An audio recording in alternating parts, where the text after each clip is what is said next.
रक्सी चुरट खनाइन खनो खनाइन म खैनी इनन मेरा भान्जा भान्जी यो हो मेरी बहिनी।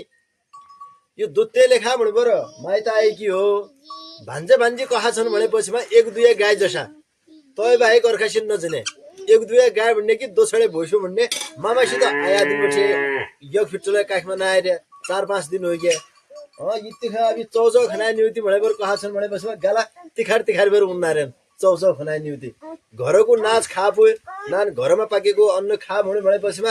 मुख टिमटिउने हन् यहाँ खै चौचौ पाक्दा पार भान्जै लाले कसो हुन्नाछ भनेपछि झट्टे लदान हुल्नु पाए हुन्थ्यो भन्ने पारि डगुन दाते बजारु चौचौ खनाइ लेखा तदी फुवासिने तर घरको खाना खनाइ निउति अहिलेका गेदा मैदान एकदम समस्या छ कसैका घरमा ल यो कालाकी छ बुढाबुढी युवा पिँढीको भने बुढाबुढी बजारको खुवाउनमा खुसी चेला बुहार कसैका ल घरको पाकेको खुवाउनमा खुसी छन् ल भयो भने तमरले तसी हो नि यी भान्जा भान्जिन यी भान्जीको स्वास्थ्य हेर्दा चढा जस भइसकिरहेछ।